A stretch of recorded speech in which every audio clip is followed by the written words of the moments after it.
She stood in the ashes with a rifle and a promised kill, the Comanche who burned her world. They called him the devil. They said he showed no mercy.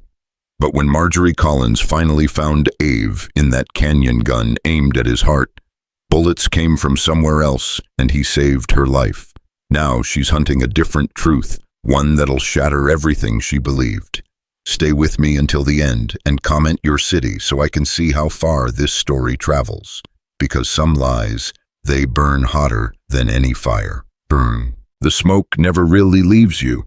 3 days after they burned Dustwater, Marjorie Collins could still taste it thick and bitter, coating her tongue like a curse she couldn't spit out.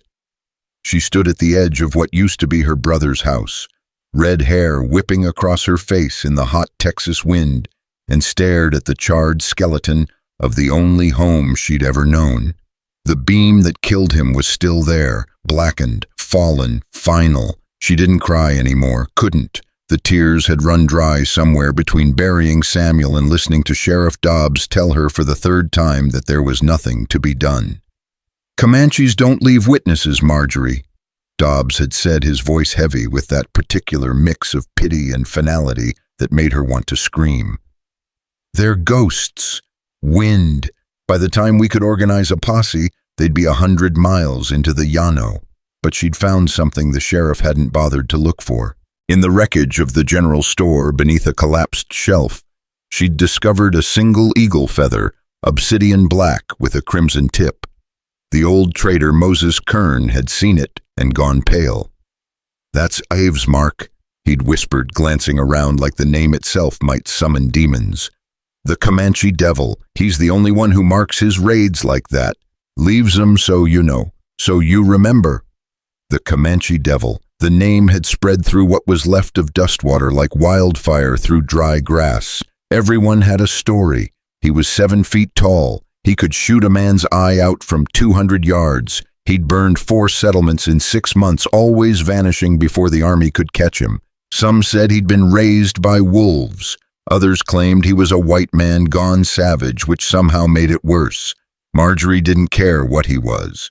She cared that he'd burned her brother alive. Samuel had been 22. He'd survived the war, survived the long trek west, survived 2 years of drought and 1 of cholera. He'd been planning to marry Rachel Pemberton come spring. He'd been teaching himself to play the harmonica badly, and it had driven Marjorie crazy hearing him practice every night. She'd give anything to hear it now. On Samuel's wrist, she'd found his good luck ribbon, the blue silk one their mother had tied there before she died. The one he never took off. It was the only thing that hadn't burned. Marjorie wore it now, knotted around her own wrist, and every time she looked at it, her rage crystallized a little harder. The town wanted to move on, rebuild, forget. Marjorie wanted blood. She'd left Dustwater on the 4th morning before dawn, before anyone could try to stop her. She took Samuel's rifle, a Henry repeater he'd won in a card game, 60 rounds of ammunition, 2 canteens, dried meat, and a map Moses had drawn in the dirt before she left. "You're gonna get yourself killed," he'd told her, his weathered face creased with concern. "Even if you find him, girl, what then? You think one woman with a rifle can take down the Comanche devil?" "I think I'm going to try." Moses had stared at her for a long moment, then sighed and traced lines in the dust. "Last I heard, he camps in the breaks west of Palo Duro Canyon. There's a spring there hidden in the rocks. If he's anywhere, it's there." He'd grabbed her wrist, then surprisingly strong for a man his age. "But Marjorie, if you do this, there's no coming back. You understand? They'll call you crazy. They'll say you went savage yourself. I don't care what they call me." And she didn't. Let them whisper. Let them talk. Words didn't matter anymore. Only one thing did. Justice or revenge. She wasn't sure there was a difference. The canyon country was beautiful and brutal in equal measure. Marjorie had been riding for 2 days, following Moses's directions through a landscape that seemed designed to kill the unwary.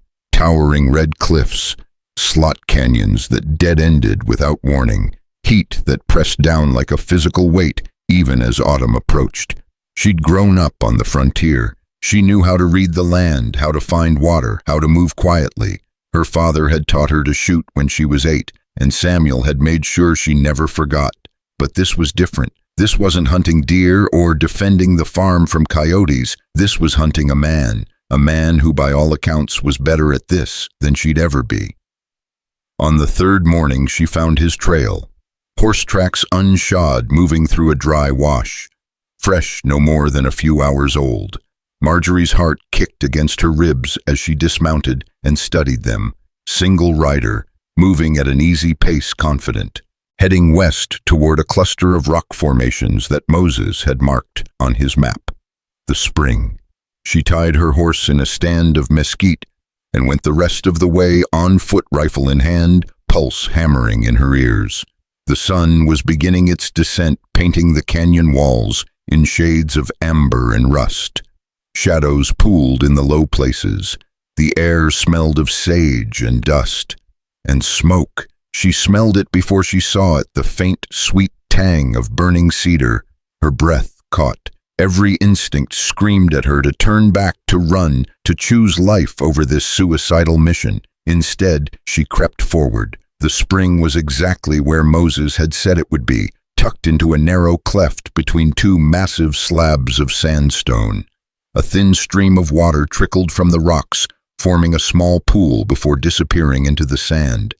And beside the pool, a fire burned low. A man sat beside it. Marjorie's hands tightened on the rifle. He was alone. That surprised her. She'd expected guards, lookouts, some sign of the war band that had destroyed Dustwater. But there was only him, sitting cross-legged on a blanket, sharpening a knife with slow, methodical strokes. His back was to her, but she could see enough. Dark hair worn long and loose, broad shoulders, brown skin marked with what looked like scars, though from this distance she couldn't be sure. He wore buckskin pants and a simple shirt, and his movements were utterly, unnervingly calm, like a man without fear or without conscience. Marjorie raised the rifle to her shoulder, sighting down the barrel. Her hands were steady. She'd expected them to shake, but they didn't. 3 days of grief and rage had burned away everything else. "Turn around," she said. Her voice cut through the twilight like a blade. The man went still. The knife stopped moving. For a heartbeat, nothing happened. Then he spoke. "You've been following me for half a mile." His voice was deep, accented, but clear. "I was wondering when you'd make your move. Turn around." Slowly, he set the knife down and turned. Marjorie's breath stopped. He wasn't what she'd expected. No 7-foot monster, no feral savage. Just a man, maybe 30, maybe younger, it was hard to tell. His face was angular, handsome in a harsh sort of way, with high cheekbones and a strong jaw. His eyes were dark, impossibly dark, and they met hers without flinching, calm, measuring, almost curious. "You're from Dustwater," he said, not a question. "Don't you dare say that name." Her voice cracked and she hated herself for it. "Don't you dare. I know why you're here. Do you?" She stepped closer, rifle trained on his chest. "Did you know my brother Samuel Collins, 22 years old? He was going to be married. Did you know that when you burned him alive?" Something flickered in those dark eyes. "I didn't." "Liar." The scream tore out of her raw and ragged. "You left your mark, the feather, everyone knows it was you." "I know." His voice was maddeningly steady. "But I didn't burn Dustwater." "Then who did?" "The same men who want you to think I did." Marjorie's finger tightened on the trigger. Shut up with your lies. I came here to do one thing, and I'm—" The world exploded. Gunfire erupted from the cliffs above 3, 4, 5 shots. In rapid succession, bullets screamed past Marjorie's head and punched into the rocks beside the fire. She stumbled backward, shock overriding instinct. And then something slammed into her from the side, arms wrapped around her waist and dragged her down behind a boulder. Her rifle went skittering across the ground. She hit the dirt hard enough to knock the air from her lungs, and when she sucked in a breath to scream, a hand clamped over her mouth. "Don't!" The word was a whisper against her ear. "Don't move. Don't breathe." It was him. Ive, the Comanche devil, lying on top of her, shielding her body with his own as bullets whined overhead. Marjorie's mind couldn't process it. She'd come here to kill him. He should be killing her, but instead he was... "They're not after me," he murmured so quiet she almost missed it. "They're after you." Her eyes went wide above his hand. Another volley of shots. Closer this time. She heard voices, English, not Comanche, shouting to each other from the cliff tops. "There, the woman, don't let her." A massive boom cut off the voice. Ave had grabbed a rifle, his own, she realized, and fired blind around the boulder. Someone screamed. The shooting paused. "Can you ride?" Ave's eyes locked with hers. His hand was still over her mouth, but there was no cruelty in his touch, only urgency. Slowly she nodded. He released her and moved like liquid shadow, grabbing his pack and her fallen rifle in one smooth motion. "Your horse. Mesquite stand, east. Mine's closer. Come on." He grabbed her hand and ran. Marjorie didn't think, couldn't think. She just ran, half pulled by this man she'd come to kill, stumbling over rocks and roots as bullets chased them through the gathering dark. Behind them she heard horses, at least 3, crashing through the brush. Ave's horse was a paint stallion, wild-eyed and ready. He swung up and reached down. "Marjorie Collins," he said, and there was something almost gentle in the way he said her name. "If you want to live, you're going to have to trust me."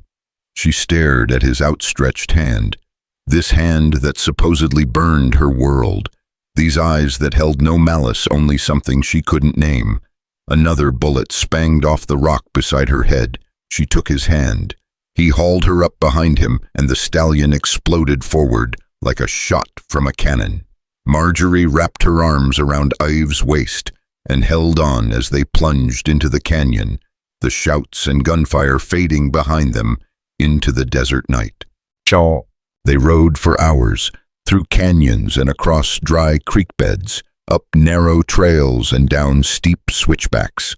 The moon rose fat and silver, turning the landscape into something alien and beautiful. Marjorie clung to Ive's back, her mind a storm of questions she couldn't voice. He'd saved her. Why had he saved her finally when the stallion was foaming and stumbling? Ive pulled up in a narrow defile sheltered by overhanging rock. He dismounted and helped her down, her legs nearly buckled. "We're safe here," he said, "for tonight." Marjorie found her voice. It came out hoarse. Who were they? Bounty hunters, most likely, or worse. He began stripping the saddle from the horse, his movements efficient and practiced. "Did anyone in Dustwater know you were leaving?" Moses Kern, the old trader." "Anyone else?" "No, I left before dawn. I didn't tell." She stopped. "Why does it matter?" Ave looked at her over the horse's back. "Because someone knew you'd come for me. They were waiting." "That's impossible. Is it?" He pulled a canteen from his pack and offered it to her. "Think, Marjorie. I didn't burn Dustwater, but someone did. Someone who left my mark behind. Someone who wanted you to come looking for me." "Why?" "Because you're dangerous." She almost laughed. It came out bitter. "Me, I'm a farm girl with a rifle. How am I dangerous?" "You're a witness." The words hung in the air between them. Marjorie shook her head, trying to make sense of it. "A witness to what? The raid? Everyone in..." Her voice caught. "Everyone who survived the raid saw the same thing. Why would they come after me specifically?" Ave was quiet for a long moment, studying her face in the moonlight. Then he said, "Maybe because you're the only one who left, the only one asking questions." "I wasn't asking questions, I was hunting you." "Exactly." He crossed his arms. "Tell me something in Dustwater after the raid. Did anyone try to stop you from leaving? Did anyone suggest it might be unwise?" Marjorie opened her mouth to say no, then stopped. Sheriff Dobbs had tried to talk her out of it. So had Rachel Pemberton. Even Moses, who'd given her the map, had called her crazy. But that was just, they were just worried, concerned, normal, wasn't it? "There's something you're not telling me," she said slowly. Ive pulled something from his shirt pocket and tossed it to her. She caught it reflexively. a feather, black with a crimson tip. "That's from my horse," he said. "I mark my gear with them. My saddle, my rifle, not the places I raid." His eyes were hard now, challenging. "3 months ago, someone stole a dozen of these feathers from my camp while I was hunting. I tracked them for 2 days before I lost the trail near the Brazos River." Marjorie turned the feather over in her hands. It looked identical to the one she'd found in the general store. "Anyone can make a feather," she said, but her voice was weak. "Can they? Can they make one exactly like this? Can they know to tie it with horsehair string in a Comanche warrior knot?" He stepped closer.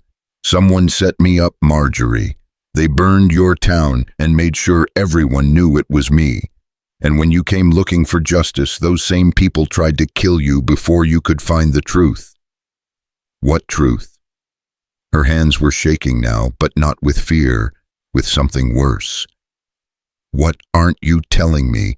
I don't know yet, but I will." His expression softened slightly. "Look, I understand if you don't believe me. I understand if you still want to kill me, but right now, those men are still out there, and they won't stop hunting you just because you escaped tonight." Marjorie's mind was spinning. Nothing made sense. Everything she'd believed for 3 days, the clarity of her purpose, the righteousness of her rage, was crumbling like ash.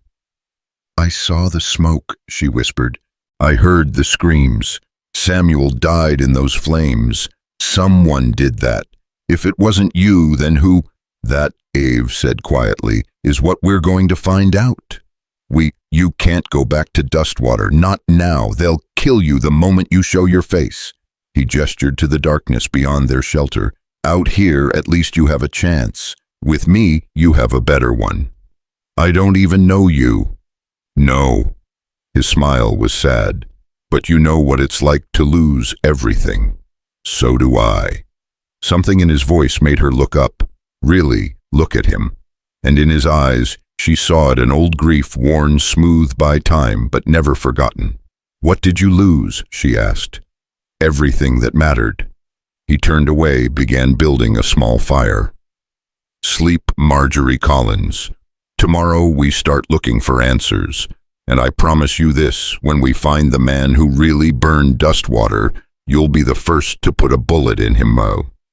She should have argued, should have refused, should have grabbed her rifle and run back into the night, but she was so tired, and a small, terrible voice in the back of her mind whispered, "What if he's telling the truth?" Marjorie wrapped herself in the blanket I've offered and lay down on the hard ground. Above her, stars wheeled in their ancient patterns. Somewhere out there, her brother's killer walked free. Somewhere the truth waited, and beside her, the man she'd come to kill sat watch through the night, his rifle across his knees keeping her safe from shadows she didn't understand. She fell asleep to the sound of the fire crackling and the quiet rhythm of his breathing. Tomorrow everything would change. But tonight, in this hidden place beneath the indifferent stars, a woman and a warrior rested, neither knowing that their fragile truce was the beginning of something that would shake Texas to its foundations, the beginning of a truth that would burn brighter than any lie, and far more dangerous. Marjorie woke to the smell of coffee and the sound of a horse snorting nearby. For one blissful moment she didn't remember where she was. Then it all came crashing back the canyon. The gunfire, Ives' hand pulling her onto the stallion. Her eyes snapped open. Morning light filtered through the overhang above, painting everything in shades of amber and gold. Ave was crouched by the fire, pouring something dark and steaming into a tin cup. "You talk in your sleep," he said without looking up. Marjorie sat up quickly, her hand instinctively reaching for the rifle that wasn't there. It was propped against the rock wall, 10 feet away, close enough to grab, far enough to make a point. "What did I say?" Her voice came out rough. "Samuel, you said his name 3 times. He offered her the cup. "Coffee's not great, but it's hot." She took it, wrapping her hands around the warmth. The first sip was bitter enough to make her wince, but it cleared the fog from her head. "Where did you learn English? Your accent, it's different from the Comanche I've heard." My mother was Mexican, my father was Comanche. I grew up speaking both languages and English came later. He poured himself a cup and sat back on his heels. The accent is what happens when three languages fight for space in your mouth. Your mother, was she captured? No. His tone made it clear the subject was closed. We need to move soon. Those hunters will pick up our trail once the sun's high enough.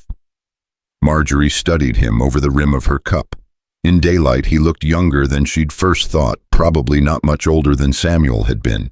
There was a scar running along his jawline, another across his forearm, working scars, fighting scars.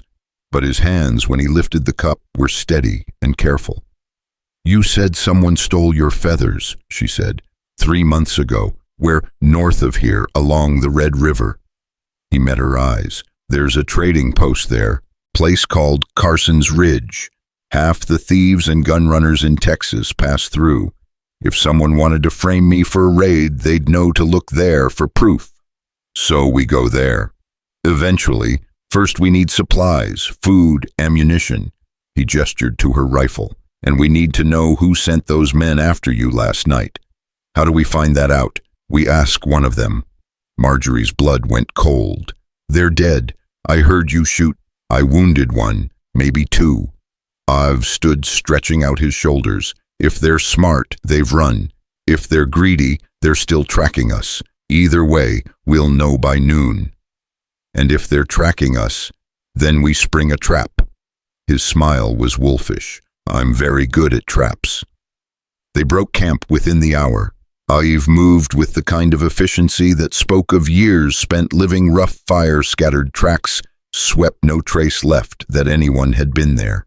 Marjorie watched him work her mind, still struggling to reconcile the man before her with the monster she'd imagined. Why do they call you the devil? She asked as he tightened the saddle on the paint stallion. He paused, his hands stilling on the leather. Because people need something to fear, something to blame when things go wrong.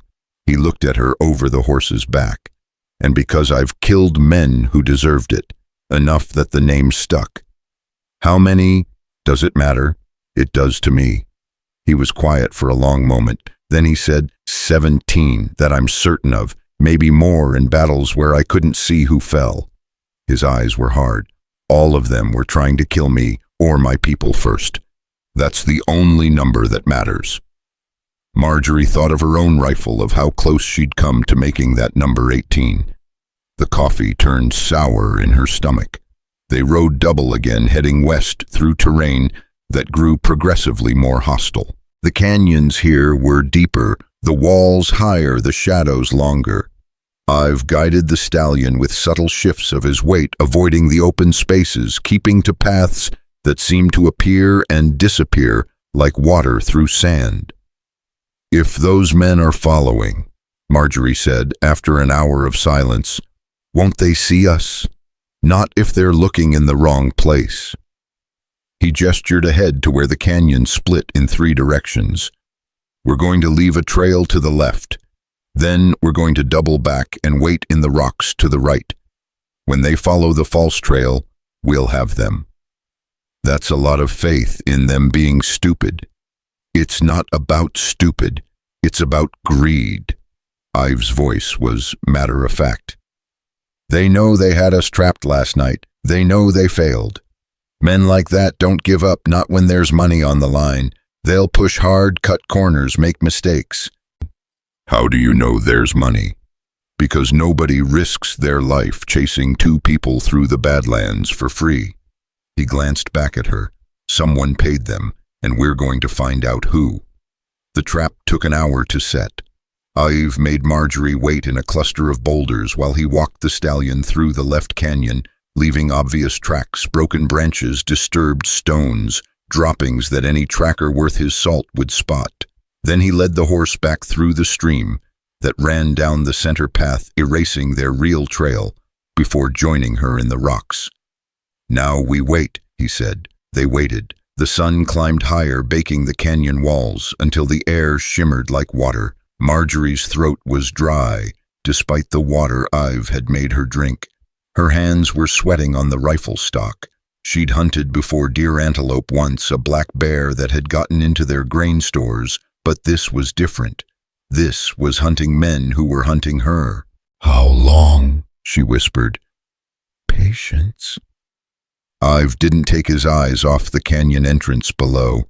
He'd wedged himself between two rocks, with his rifle propped on a natural shelf, utterly motionless. Rushing gets you killed. Another hour passed. Then Marjorie heard it, the clink of metal on stone, the creak of leather. Her breath caught. 3 riders emerged from the eastern canyon. They moved slowly, weapons drawn, eyes scanning the ground. The man in front was huge, easily 6.5 feet tall, with a black beard that covered half his chest. The second was wiry and mean-looking, with a scar that pulled his left eye into a permanent squint. The third was bleeding, badly. A crude bandage wrapped his shoulder, already soaked through with red. "The one I shot," Ive murmured. "They should have left him behind." The big man raised a hand and the group stopped. He dismounted and crouched near the canyon split, studying the ground.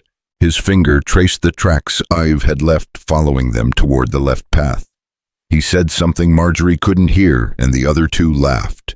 Then they started down the false trail. "Wait," Eve breathed. "Wait."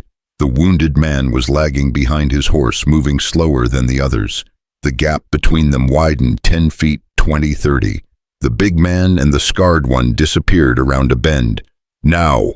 Ive moved like lightning. He vaulted over the rocks and landed on the canyon floor. In perfect silence, his rifle trained on the wounded rider. Marjorie scrambled after him, her own weapon up, but her hands shaking. The man's head snapped up. His eyes went wide.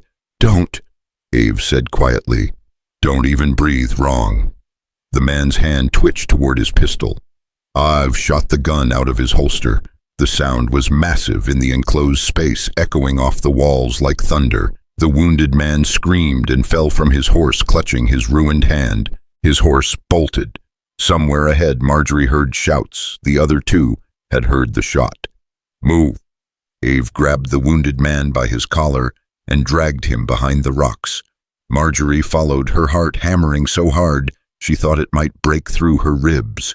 They made it into cover just as gunfire erupted from the left canyon. Bullets spanged off the stones above their heads, sending chips of rock flying.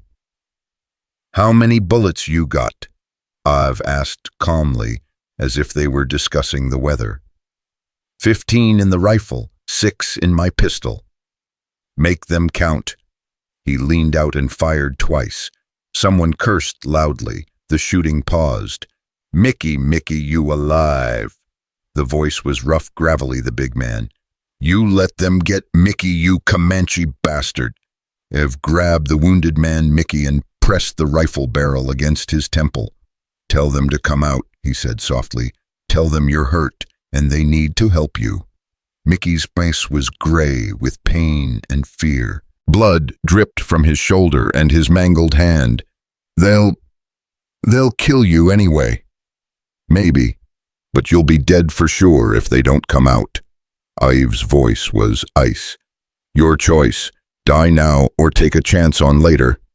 Mickey's throat worked. Then he screamed, Hank, I'm bleeding bad. They got me cornered." Silence. Then, "Where are you?" By the rock center path. Hurry." More silence. Marjorie could hear her own breathing, ragged and too loud. Sweat dripped into her eyes. The sun overhead was merciless. Then the big man, Hank, appeared at the mouth of the left canyon. He moved cautiously, his rifle sweeping back and forth. The scarred man was behind him, using the canyon wall for cover. "Drop your weapons," Ave called out. "Both of you, or Mickey dies."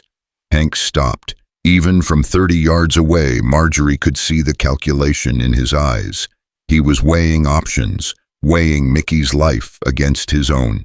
"Don't you do it, Hank," Mickey whimpered. "Don't you leave me." "How much?" Ave's question cut through the tension like a blade. "How much is the bounty on us?" Hank's smile was ugly.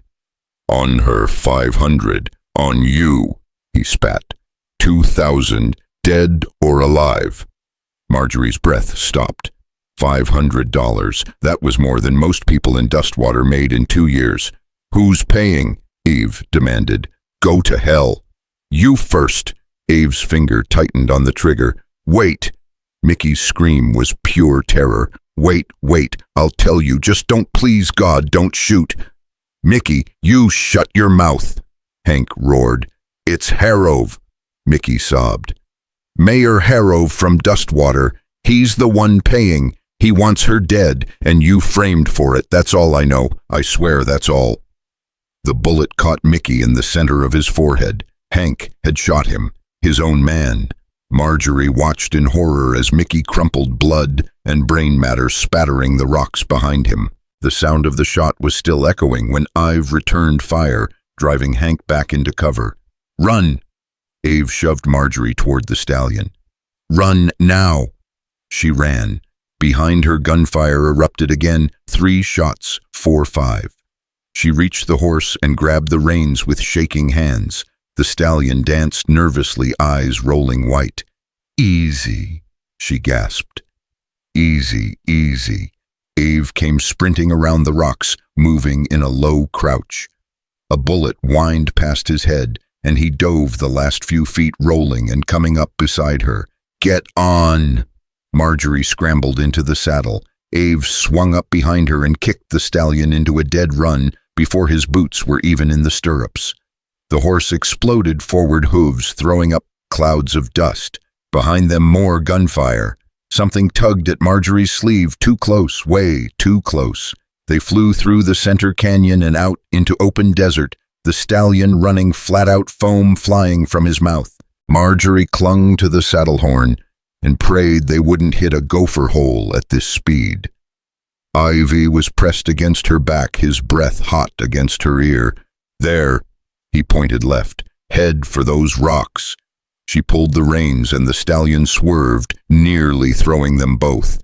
They made it into a tumble of boulders just as more shots rang out, but they were longer now, more distant. The shooters were falling behind. They didn't stop running for another hour. When they finally slowed, the stallion was heaving like a bellows, and Marjorie's legs felt like water. Ive slid off and immediately checked the horse, running his hands over legs and hooves, examining every inch. Is he hurt? Marjorie asked. No.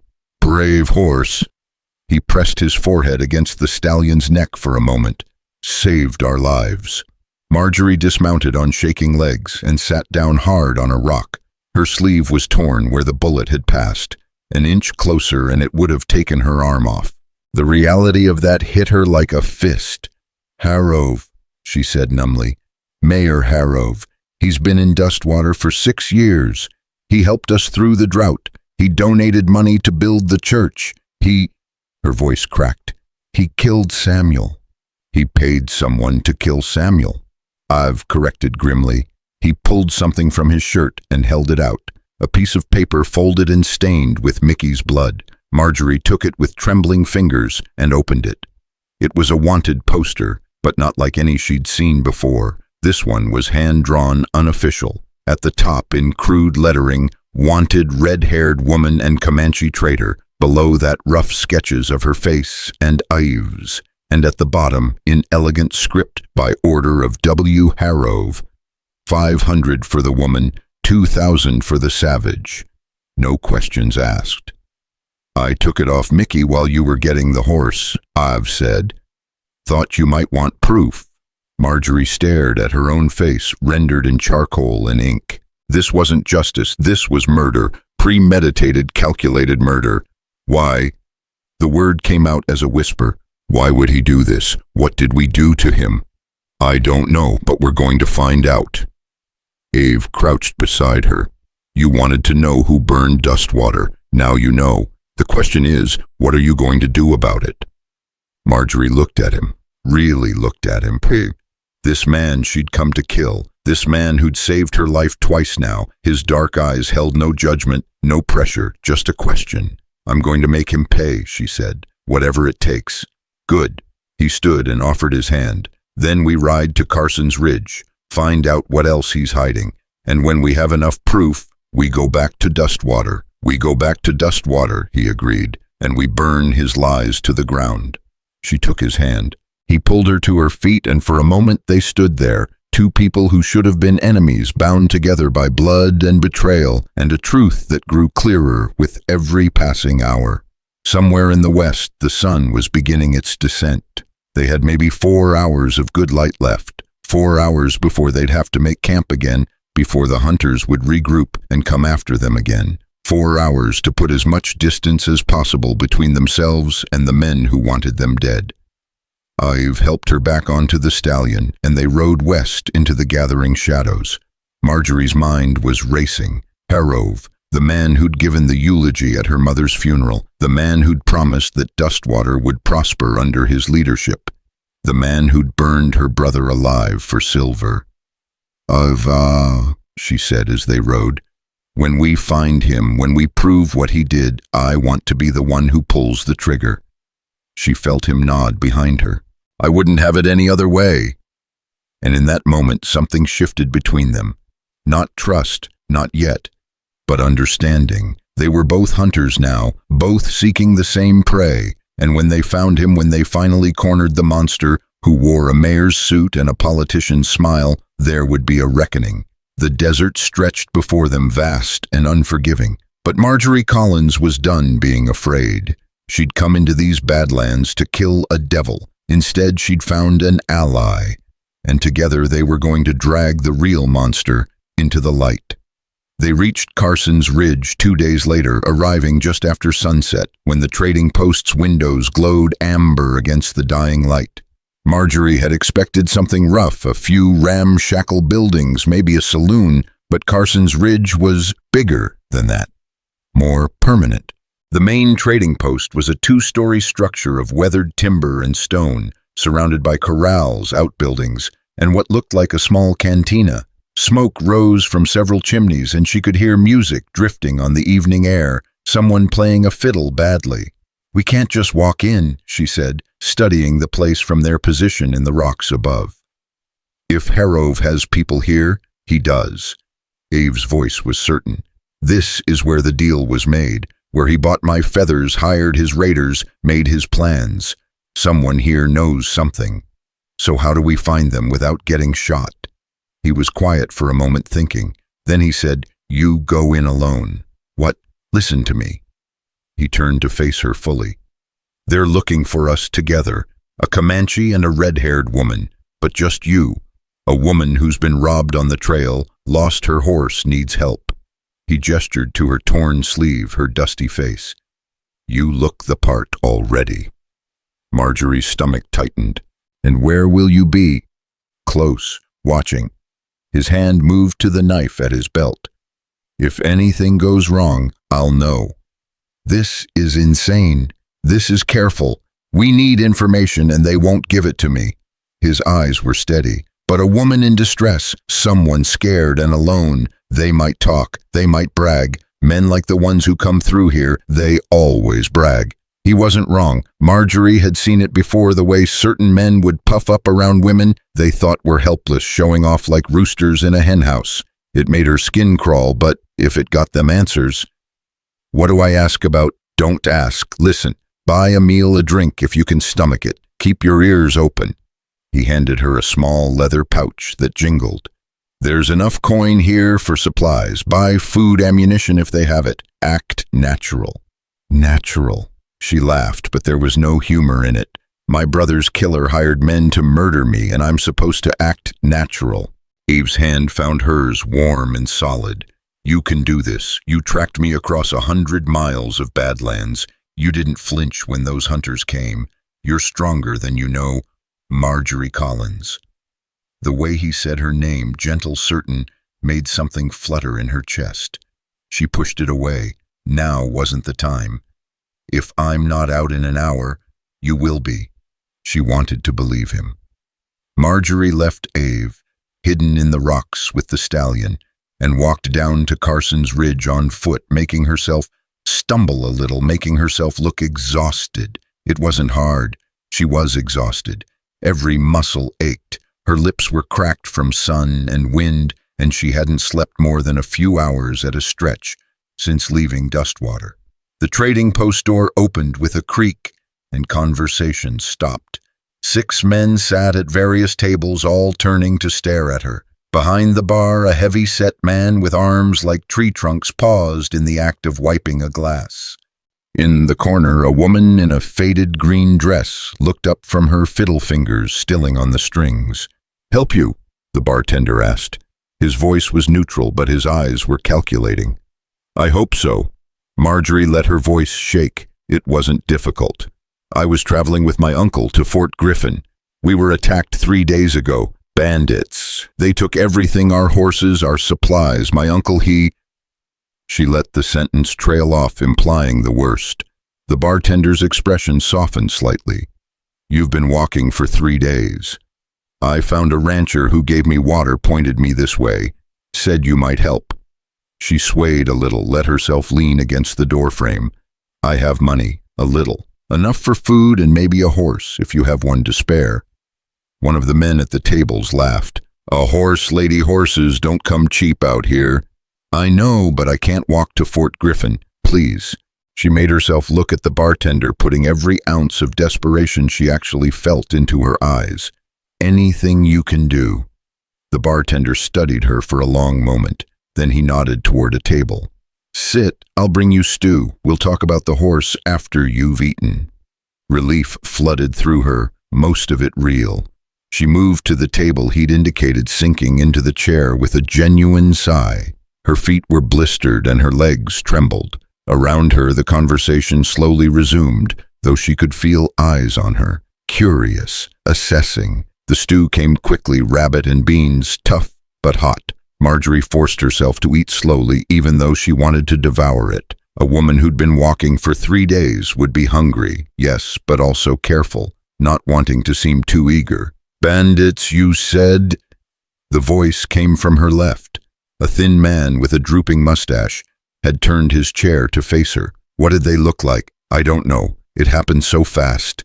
Marjorie kept her eyes down. 3 of them, maybe 4. "My uncle tried to fight, but damn shame." The man shook his head. "Trail's getting dangerous. Used to be you could travel safe, but now, what with that Comanche devil running wild? Abe's not the problem." This voice was sharp female. The woman with the fiddle had stood and was walking over. Up close, she was older than Marjorie had thought, 40, at least, with gray streaking her dark hair. "The problem is men thinking they can do whatever they want and blame it on the natives." The thin man bristled. "Everyone knows the devil's been raiding. Everyone knows what they've been told." The woman sat down across from Marjorie, uninvited. "I'm Rosa. I've been playing music in this hole for 6 years, and I've seen things, heard things." She leaned forward, including things about raids that weren't what they seemed. Marjorie's heart kicked against her ribs, but she kept her face neutral. "I don't understand." "Don't you?" Rosa's eyes were sharp. 3 days ago you said, "That's interesting."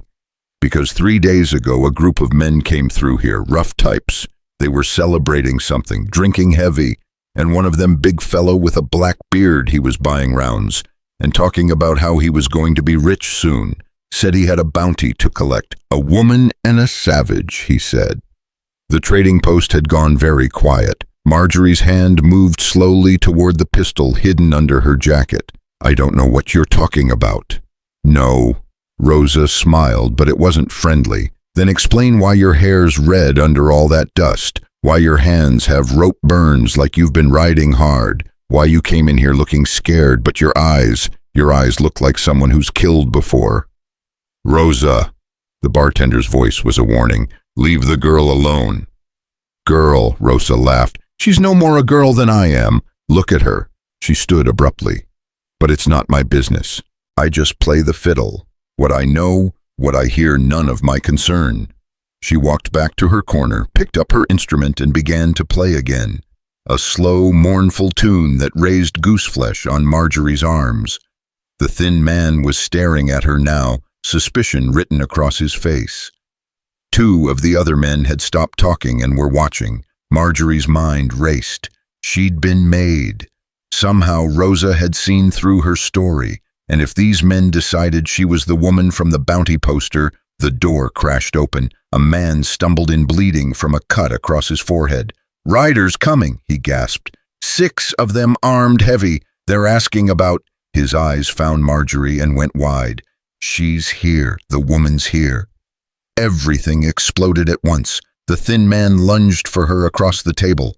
Marjorie threw herself backward, her chair toppling. Her hand found the pistol and she fired wildly, the shot going high but driving him back. Someone else was shouting. The bartender was reaching under the bar for a shotgun. Glass shattered as a window exploded inward. Yves came through in a shower of fragments, his knife already in his hand. He hit the floor rolling and came up with the blade buried in the thin man's shoulder. The man screamed. Yves ripped the knife free and turned his other hand, grabbing Marjorie's wrist. "Back door now."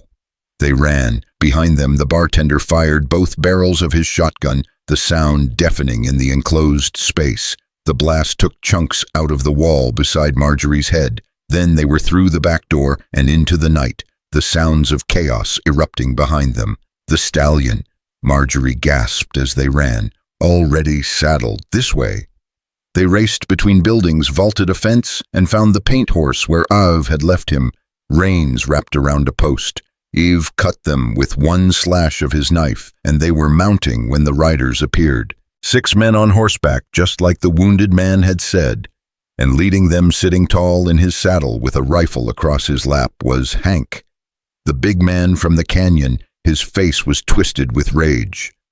"End of the line," he roared. "No more running." Yves fired without hesitation. The bullet took Hank's horse in the chest, and the animal went down screaming, throwing its rider. The other men scattered, returning fire. Marjorie felt the stallion shudder beneath her as a bullet passed too close. "Hold on." Yves kicked the horse into a gallop, and they were flying again, racing into the desert, with gunfire chasing them into the dark. But this time they weren't fleeing blind. This time Yves turned the stallion north toward the high country, toward the canyons where the Comanche ran free. They rode through the night without stopping. The moon rose late, fat and silver, turning the landscape into something from a fever dream. Marjorie clung to Yves' back, exhaustion threatening to pull her from the saddle. Several times she nearly fell, and each time his hand would reach back and steady her. "Stay with me," he murmured. "Just a little farther." "Where are we going?" "Home." The word hung in the air between them. Home. Marjorie had thought she'd lost her home when Dustwater burned, but Yves' voice, when he said it, there was something in it that spoke of more than buildings and land, something deeper. Dawn was breaking when they finally stopped. They'd climbed high into country Marjorie had never seen before, where the air was thin and cold and the rocks seemed to touch the sky. Yves guided the exhausted stallion up a narrow trail that looked like it would dead end, then around a corner that revealed a hidden valley. And in that valley, dozens of hide lodges stood in careful circles. Smoke rose from morning fires.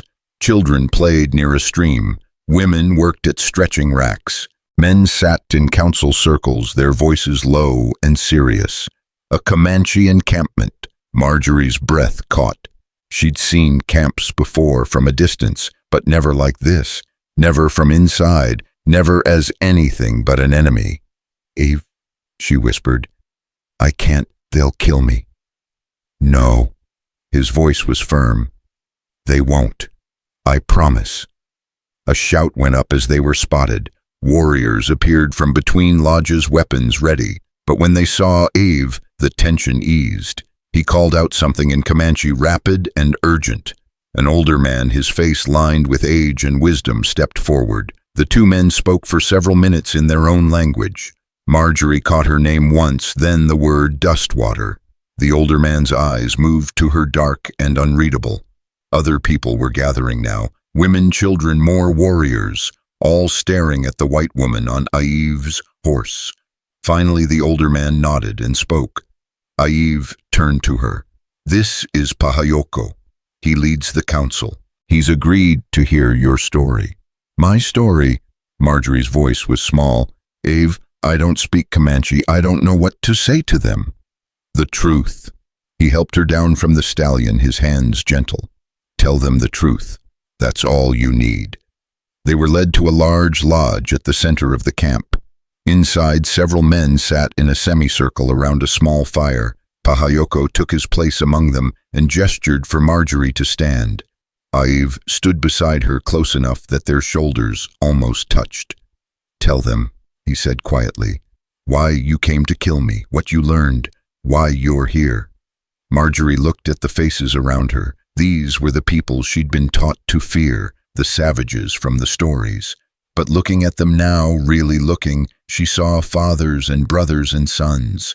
She saw people who'd loved and lost just like she had. She opened her mouth and the words came tumbling out. "I came to kill Aiv because I thought he'd murdered my brother." Her voice shook, but she pressed on. Everyone told me that he'd burned my village, that he was the devil. I believed them. I wanted revenge so badly I could taste it.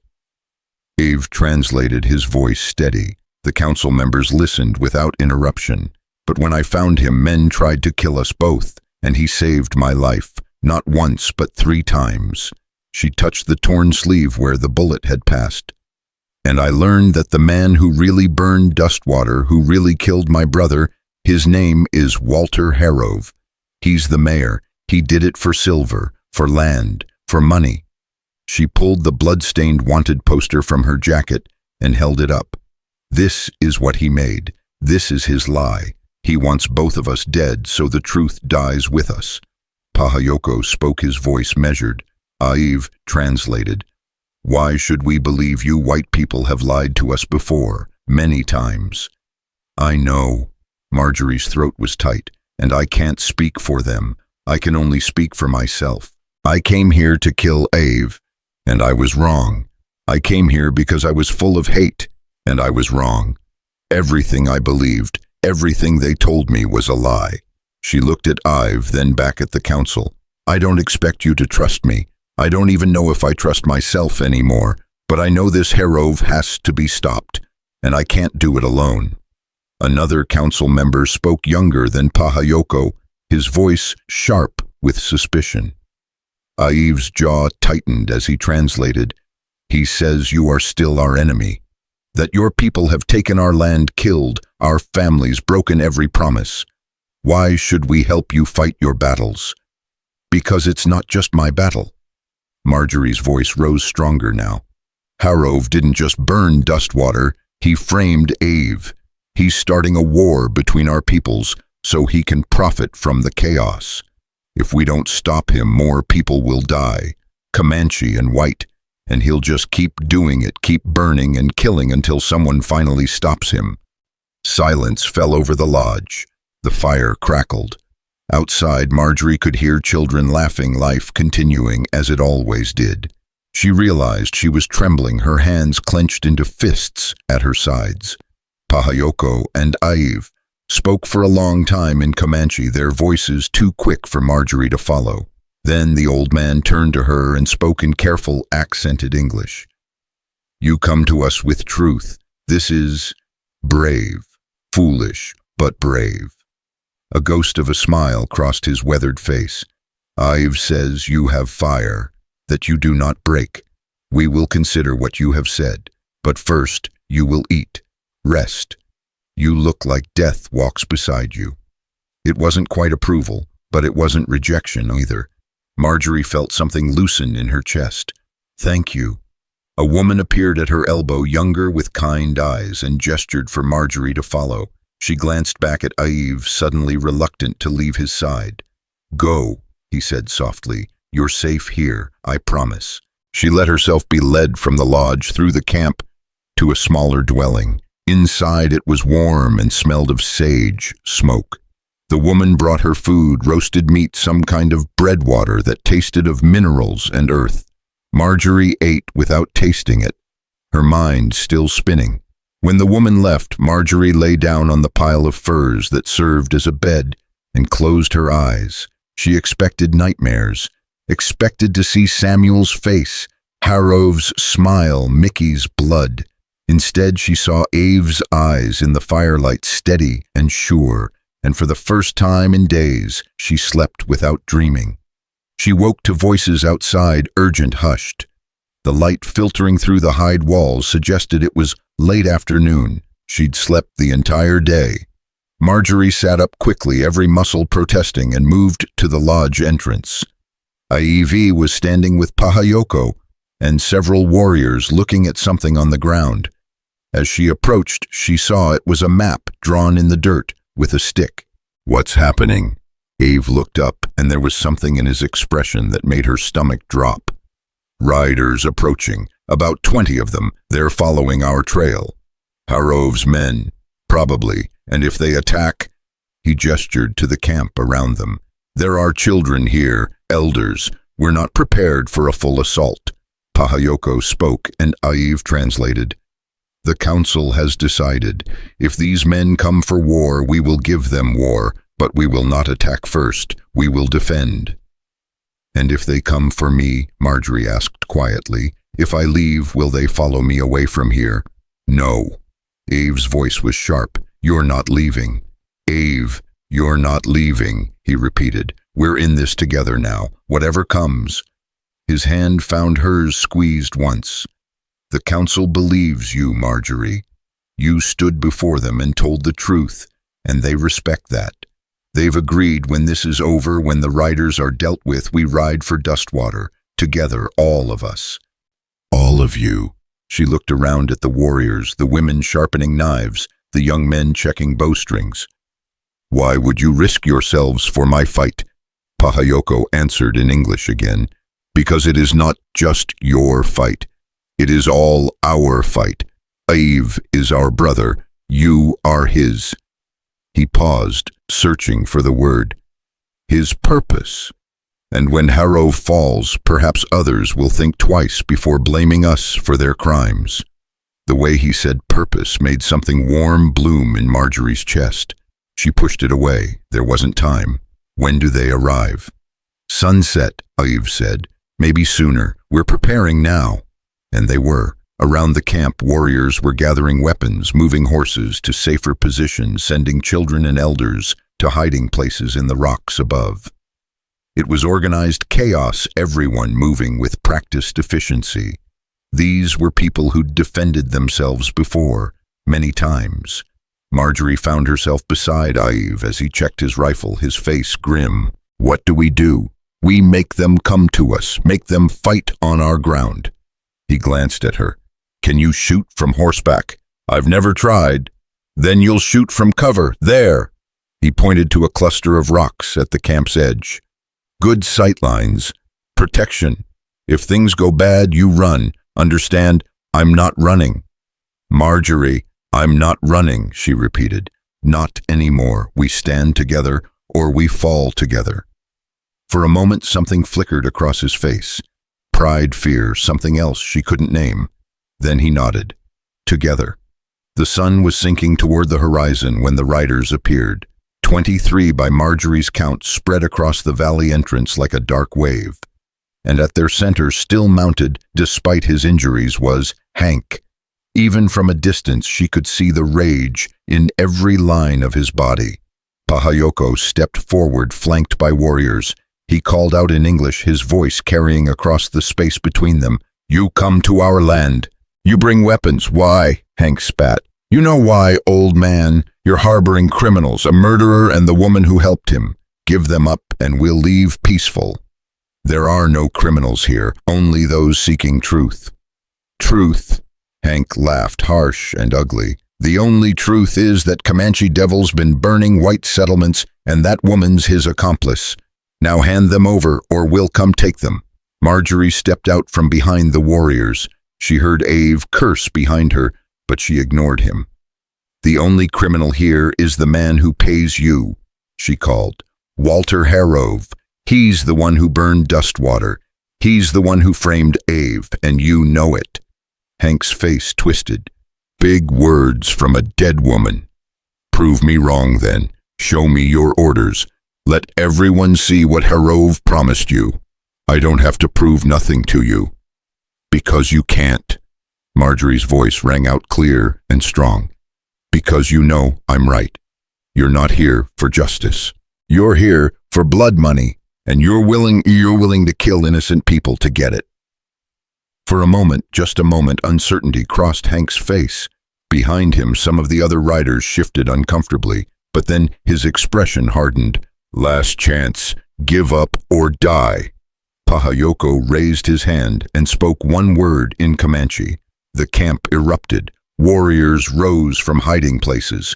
Arrows flew. Gunfire exploded across the valley. Marjorie threw herself behind the rocks as bullets screamed overhead. Beside her, Eve was firing methodically, each shot precise. A rider fell, then another, but there were too many. The riders were scattering, finding their own cover, returning fire, and they were pushing forward, trying to force their way into the camp proper. Marjorie sighted down her rifle and fired. Missed, fired again. This time a man grabbed his arm and wheeled his horse away. She was reloading when she heard Eve shout, "Left side, they're flanking." 5 riders had broken away and were circling around toward the lodges where the children were hidden. Marjorie's heart stopped. Without thinking, she was running rifle in hand toward the approaching riders. Marjorie, no. But she was already there. She planted herself between the riders and the lodges and fired. One rider went down, the others kept coming. She fired again, heard the hammer click on an empty chamber. The lead rider was almost on top of her when an arrow sprouted from in his chest. Eve appeared beside her, his bow already knocked with another arrow. "I told you to stay in cover, and I told you I'm not running." They fought back to back, then Eve with his bow and knife, Marjorie with her rifle reloaded and smoking. Around them the battle raged. The Comanche were fierce fighters using the terrain to their advantage, but the riders had numbers and firepower. Then Hank was there, dismounted his rifle, aimed straight at Marjorie's chest. "This is for Mickey," he snarled. Time seemed to slow. Marjorie saw his finger tighten on the trigger, saw the hate in his eyes, knew with absolute certainty that she was about to die. And then Eve was between them. The shot that should have killed her punched through his shoulder instead. He went down hard, blood spraying. Marjorie screamed a sound she'd never made before, raw and animal. Hank was reloading when she fired. The bullet took him in the throat. He made a horrible gurgling sound and fell choking on his own blood. Then warriors were there, driving the remaining riders back, and Marjorie was on her knees beside Eve. His shirt was soaked red. His eyes were glassy with pain. "No," she gasped. "No, no, no. I'm okay." His voice was weak. Not as bad as it looks. "You're a terrible liar." Tears were streaming down her face, and she didn't care. "Why did you do that? Why did you?" "Because," he tried to smile, "because you're worth it." And there in the dirt and the smoke, with battle raging around them and his blood on her hands, Marjorie Collins kissed him. It was desperate and broken and tasted like grief. It was a promise and an apology and a prayer all at once. And when she pulled back, his eyes were clearer. "Don't you die on me," she whispered fiercely. "Don't you dare." Wasn't planning on it. The battle was ending. The surviving riders were fleeing, pursued by mounted warriors. The camp was damaged but standing, and as the sun finally set, painting everything in shades of crimson and gold, Marjorie sat with Eve's head in her lap, while the camp healer worked to stop the bleeding. They'd survived. Against all odds, they'd survived. But Harov was still out there, still spreading his lies, still hiding behind his mayor's chair while good people died for his greed. Pahayoko knelt beside them, his old eyes grave. "When the warrior can ride," he said in careful English, "we will go to this dust water. We will show them the truth, and we will end this." Marjorie looked at him, then at Eve, then at the warriors gathering their weapons and tending their wounded. These people who'd taken her in, who'd fought for her, who'd proven that the real monsters wore human faces and lived in fine houses. "When we ride," she said, "we ride for justice, for Samuel, for everyone Harov's hurt." She touched the blue ribbon still tied around her wrist. "And we don't stop until he pays." Eve's hand found hers and squeezed weakly. "Together, together," she agreed. And as night fell over the valley, as the stars began their ancient dance overhead, a white woman and a Comanche warrior rested side by side, bound by something stronger than blood or tribe or hate, bound by truth and the promise of a reckoning to come. 3 days passed before Ive could sit a horse without his face going gray. 3 days of fever and delirium, of the healer's poultices and prayers of Marjorie sitting vigil beside him while the camp prepared for war. She'd learned more Comanche in those 3 days than she'd ever thought possible, mostly the words for water medicine and "stay still, you stubborn fool." The healer, a woman named Nedwa, whose hands moved with the certainty of long practice, had smiled at that last one and told her in broken English that warriors made the worst patients.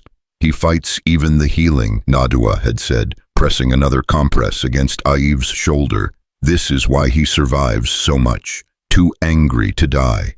But on the 4th morning, Ive woke clear-eyed and demanding his weapons. Marjorie had tried to push him back down. "You've been shot. You need more time." Harov's had enough time. His voice was still rough but steady. "Every day we wait is another day he spreads his lies. Another day he prepares." He caught her hand. "And another day good people in Dustwater believe I'm the monster." She'd wanted to argue, wanted to tell him that his life mattered more than revenge. But looking into his eyes, she saw the same thing that burned in her own heart. The need for justice, yes, but also for truth, for vindication, for the world to see what had really happened. So she'd helped him stand instead. The camp was already preparing when they emerged from the lodge. 20 warriors, all mounted and armed. Pahayoko sat his horse like a man half his age, a rifle across his lap, and a stern expression on his weathered face. When he saw Ive, he nodded once. "You can ride, I can fight." "Good, because we ride for more than justice today." The old man's eyes swept across the assembled warriors. "We ride to prove that honor exists on both sides, that truth is stronger than hate. If we fail, if we become the monsters they expect, then Harov wins even in death." A murmur of agreement rippled through the warriors. These were men who'd lost brothers, fathers, sons to white violence, men who had every reason to want blood, but they sat their horses with discipline, waiting for orders, trusting their leader, trusting the truth. Marjorie mounted the dun mare they'd given her, not as fine as Ive's stallion, but steady and sure-footed. She'd tied Samuel's ribbon around the mare's bridle, a small blue flag in the morning sun. Ive saw it and said nothing, but his hand found hers for a moment, squeezed, then let go. They rode out as the sun cleared the canyon walls, 22 warriors and 1 white woman heading east, toward Dustwater and whatever waited there. Marjorie had tried to imagine this moment a dozen times over the past few days. Tried to picture riding back into town, confronting Harov, making him pay.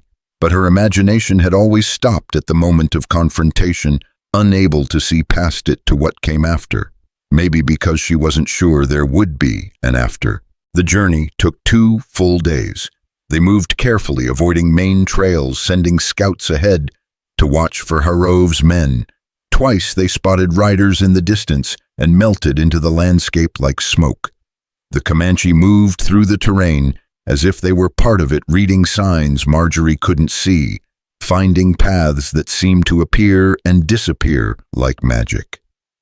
On the second night, camped in a dry wash with no fire, Ive sat beside her while the others slept. His shoulder was bandaged beneath his shirt, and she could tell it pained him, despite his efforts to hide it. "You should be resting," she said quietly. "Can't. Too much thinking."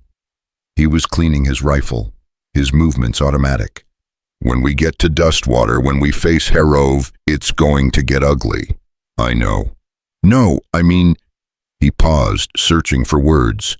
"These people trusted me, trusted you. If we're wrong, if Harov has more support than we think, we could start a war that'll burn through Texas like wildfire." We're not wrong. But even as she said it, doubt whispered in her mind. What if Harov had poisoned the town so thoroughly against Ave that no amount of truth would matter. What if showing up with Comanche warriors only confirmed their worst fears? Marjorie.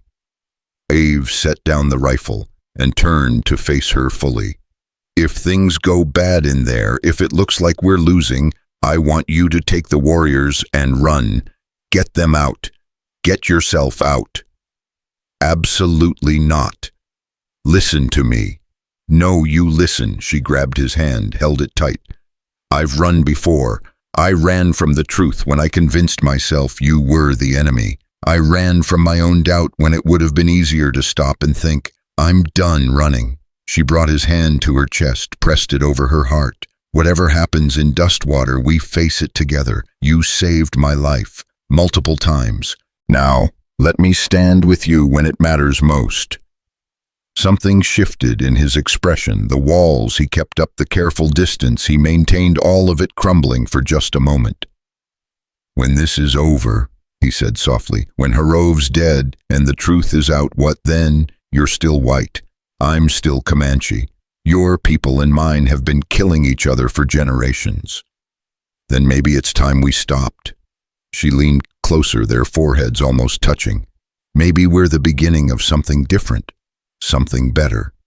Or maybe we're just two broken people trying to make sense of a broken world. Maybe. She smiled despite everything. But we're broken together. That counts for something. He kissed her, then gentle and careful, mindful of his injury and her bruises and all the ways they'd been damaged. It was nothing like the desperate kiss on the battlefield. This was a promise, a question and an answer all at once. When they pulled apart, his eyes were bright in the starlight. When we ride into Dustwater tomorrow, there's no going back. You know that. Good. I don't want to go back, only forward. Even if forward means dying. Even then, she touched the ribbon on her wrist. Samuel died for nothing, for Harov's greed. If I die stopping him, if I die making sure no one else loses a brother or a sister or a home, then at least it means something. Eve pulled her close, careful of his shoulder, and they sat like that until dawn, two people on the edge of everything, taking what comfort they could before the storm. They reached Dustwater at sunset, just as Marjorie had planned. She rode in first alone, while the warriors waited hidden in the rocks above town. It had to be this way, they'd agreed. If the whole force appeared at once, panic would override reason. But Marjorie, a survivor, a daughter of Dustwater, she could get their attention, make them listen, or so they hoped. The town looked smaller than she remembered, more fragile. Several buildings still showed fire damage, though efforts at rebuilding had begun. People moved through the streets with the careful efficiency of folks trying to piece their lives back together. She saw Rachel Pemberton hanging laundry outside what used to be the boarding house, saw old Moses Kern sweeping the porch of his trading post, saw children playing in the square, their laughter high and bright, all of it about to be shattered again. Marjorie took a deep breath and rode forward. The first person to spot her was a boy of maybe 10 playing with a stick and a hoop. He froze, mouth falling open. Then he was running and shouting, Miss Collins! Miss Collins is back! She's alive! Heads turned. Conversation stopped. Within moments, a crowd was gathering, people emerging from buildings and homes, all staring at her like she'd risen from the dead. Maybe she had, in a way. Marjorie! Rachel pushed through the crowd, her face pale with shock. My God, we thought everyone thought you were dead. Sheriff Dobbs said you'd gone looking for the Comanche devil, and that was the last. She stopped, taking in Marjorie's appearance, the Comanche-style knife at her belt, the way she sat the horse like someone who'd been riding hard and fast. What happened to you? I found him. Marjorie's voice carried across the square. I found Ave, and I learned the truth. A murmur rippled through the crowd. Sheriff Dobbs pushed his way forward, his hand resting on his pistol. The truth, girl, you've been out in the sun too long. That savage killed your brother, burned half the town. No. Marjorie dismounted, standing tall despite her exhaustion. No, he didn't. Walter Harov did. The silence that fell was absolute. Then everyone was talking at once, shouting, some in disbelief, others in anger. Dobbs was yelling for order, his face red. Through it all, Marjorie stood steady, waiting for the noise to die down. It was Moses Kern who finally silenced them. "Let her speak," the old trader bellowed. "The girl's come back from the dead. Least we can do is hear what she's got to say." Marjorie nodded her thanks to him and pulled the blood-stained wanted poster from her jacket. "This is what Harrove made. A bounty on me and on Ave. $500 for me, $2,000 for him, dead or alive." She held it up for everyone to see. "I took this off a bounty hunter who tried to kill us, a man named Mickey. Before he died, he told me who was paying. He told me Harrove wanted me dead and Ave framed for the burning." "That's insane," Dobbs sputtered. "Mayor Harrove's been helping us rebuild. He donated money for rebuilding what he destroyed." Marjorie's voice cut through his protests. "Where is he? Where's Harrove?" "Right here." The crowd parted and Walter Harrove stepped through. He looked exactly as Marjorie remembered, tall, distinguished with silver hair and a politician's smile. He wore a fine suit despite the frontier setting, and his boots were polished to a mirror shine. Everything about him screamed civilization, order, respectability. Looking at him, Marjorie felt her rage crystallize into something cold and hard and absolutely certain. "Miss Collins," Harrove's voice was smooth as honey, "I'm delighted to see you alive. We'd feared the worst when you disappeared." His eyes flicked to the poster in her hand. "Though I'm troubled by these accusations. Surely you don't believe—" "I believe you burned Dustwater. I believe you murdered my brother. I believe you framed Ave to start a war so you could seize the silver lands." She stepped closer, "And I can prove it." Harrove's smile never wavered. "Can you? Because all I see is a traumatized young woman who's clearly been through an ordeal, perhaps even been captured by the very savage she was hunting. It's not uncommon for captives to develop sympathies for their captors. Stockholm Syndrome, they call it." Murmurs of agreement from some in the crowd. Rachel was looking at her with pity now. Even Moses seemed uncertain. "I wasn't captured," Marjorie said through gritted teeth. "I was hunted by men you hired." "Do you have proof, witnesses, anything beyond this crude drawing?" Harrove gestured dismissively at the poster. "Anyone could have made that. The Comanche are clever. They could have created it themselves to sow discord." He was good. Damn him, he was good. Twisting everything, making her sound crazy. Marjorie felt control slipping away, felt the crowd turning against her with their doubt and their fear. That's when Ave rode into the square. The reaction was instantaneous. Women screamed. Men went for weapons. Children were pulled inside. Ave sat his paint stallion in the center of it all, making no threatening moves, his rifle still in its sheath. Behind him on the ridge above town, 20 Comanche warriors appeared like ghosts, visible but not advancing. "There's your devil," someone shouted. "The Comanche devil's come to finish what he started." Dobbs had his pistol out now, aimed at Ave. "Don't move, savage. Don't even breathe. Wrong." "I'm not here to fight." Ave's voice was calm, carrying across the chaos. "I'm here to speak truth, something this town seems to have forgotten how to hear. You murdered innocent people." A man Marjorie recognized as Thomas Webb the blacksmith was shouting, "You burned our homes. I didn't." Ave's eyes found Harrove in the crowd. "But he knows who did, don't you, Mayor? You know because you paid them. You know because you gave the orders." Preposterous. But something flickered in Harrove's expression, just for a second. This savage will say anything to save himself. "Then explain the bounty." Marjorie held up the poster again. "Explain why your name is on this. Explain why bounty hunters have been chasing us for days, all carrying orders signed by you." "I've signed no such orders." "Liar." The word tore from her throat. "You ordered the death of everyone in this town so you could claim the silver deposits beneath our feet. You framed Ave because you needed a villain. You tried to kill me because I was asking questions." She was advancing on him now, the crowd parting before her. Samuel died because of you. My brother burned alive because of your greed. For the first time, Harov's composure cracked. You have no proof. None. It's your word against mine, and I'm the duly elected mayor of this town. Who do you think they'll believe? Maybe they'll believe this.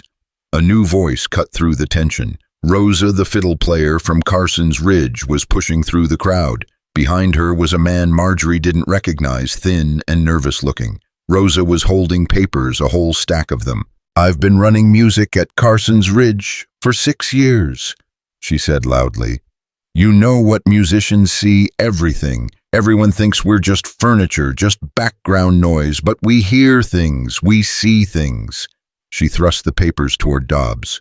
"These are letters, bills of sale, payment vouchers, all of them signed by Walter Harove, all of them arranging for the purchase of stolen Comanche artifacts, the hiring of raiders, the acquisition of land rights in Dustwater dated 2 weeks before the town burned." Dobbs took the papers with shaking hands, his eyes scanning them. His face went white. "And this," the nervous man spoke up, his voice quavering, "is my testimony. I'm Clark Winters. I rode with the men who burned Dustwater. Harove hired us, gave us the Comanche feathers to plant, paid us $200 each." He looked at Marjorie, and there were tears in his eyes. "I'm sorry. God help me, I'm so sorry. I needed the money. My family was starving. But I didn't know. I didn't think about the people inside. I heard them screaming, and I—" His voice broke. The square had gone deadly silent. Harove was backing away, his hand sliding toward his jacket.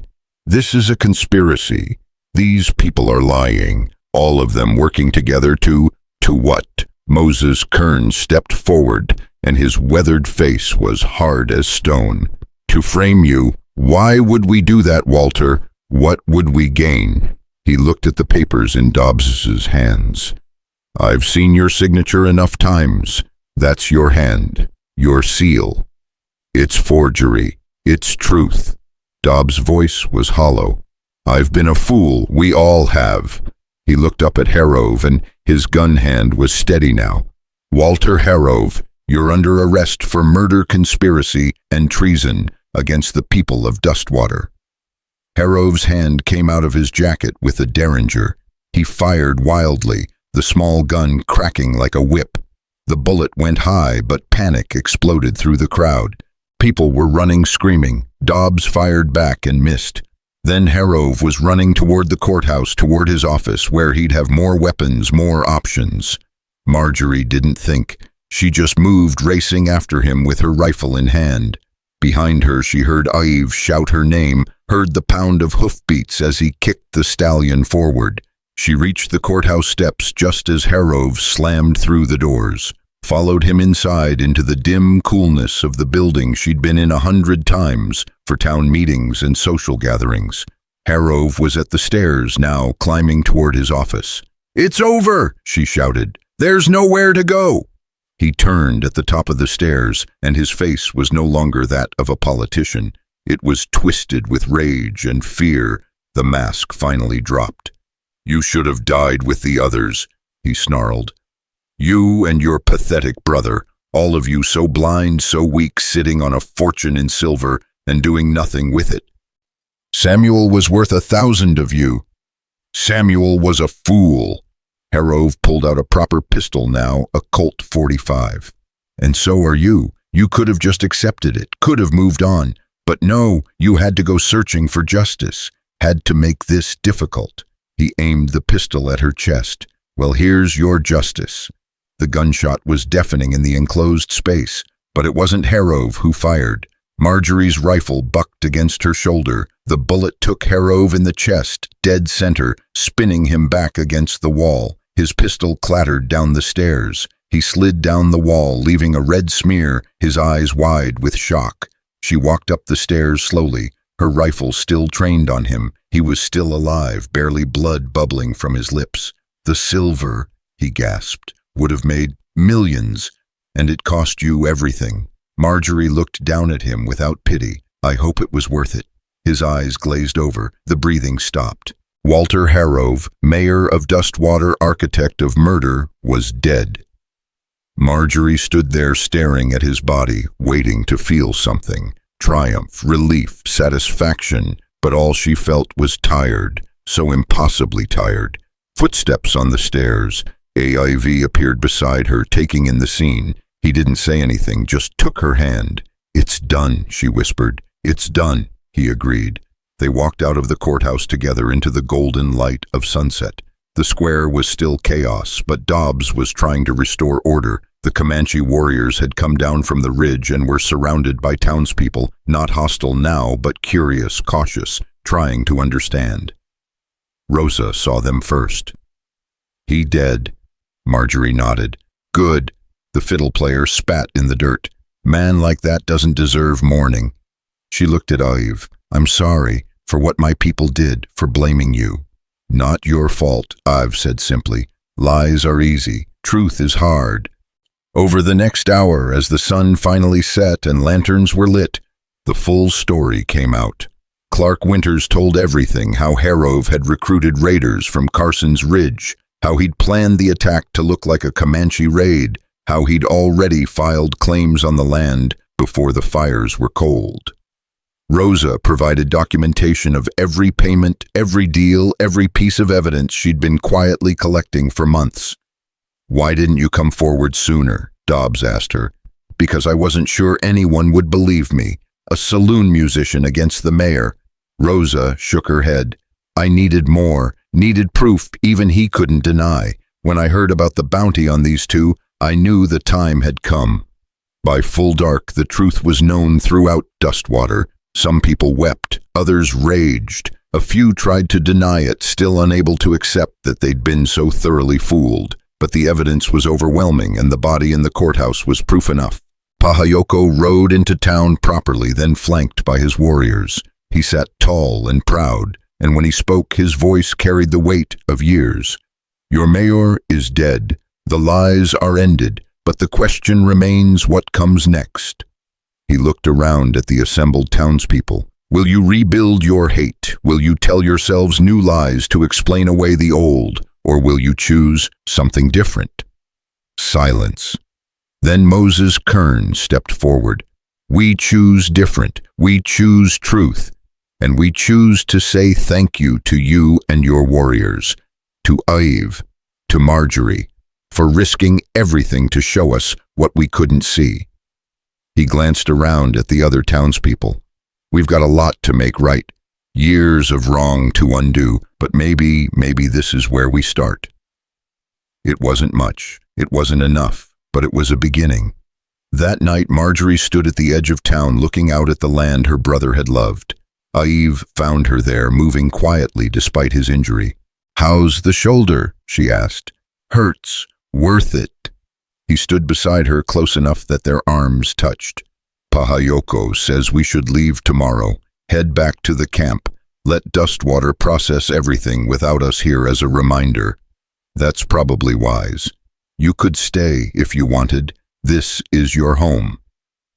Marjorie looked at the town behind them, the buildings her brother had helped build, the streets they'd walked together, the church, where their mother was buried. It would always be part of her, but it wasn't home anymore. Maybe it never really had been.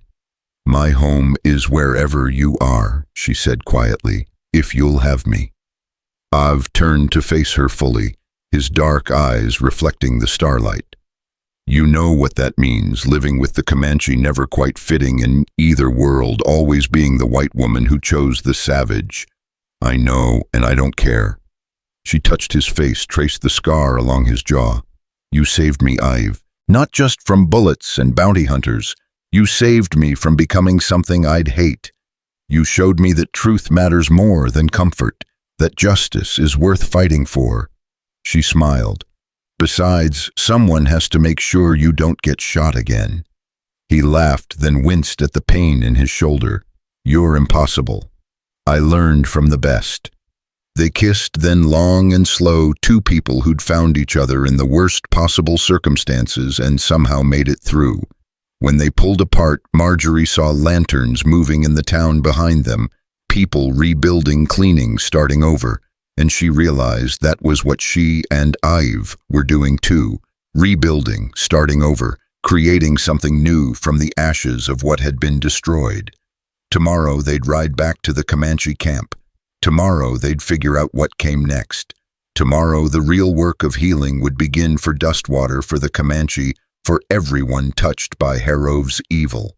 But tonight, beneath the vast Texas sky, a white woman and a Comanche warrior stood together, not as enemies, not even as allies, but as something more, as proof that love could grow in poisoned soil, that truth could survive any lie, and that courage, the kind that rebuilt after fire, that chose understanding over hate, that refused to give up, even when the world said it was impossible, could come from the most unexpected places. Samuel's ribbon fluttered on Marjorie's wrist, blue silk in the starlight. She touched it gently, a last goodbye and a new promise all at once. "I got him," she whispered to her brother's memory. "I got the man who killed you, and I'm going to build something he tried to destroy, something worth having." Ive's arms slipped around her shoulders, and together they watched the stars wheel overhead, ancient and uncaring and beautiful. The future was uncertain, the path ahead would be hard, but they'd walk it together, and that was enough. The dawn came cold and clear, painting the Texas sky in shades of rose and gold. Marjorie woke in the small room above Moses Kern's trading post. The old man had insisted she'd take it for the night, said she'd earned a real bed after everything.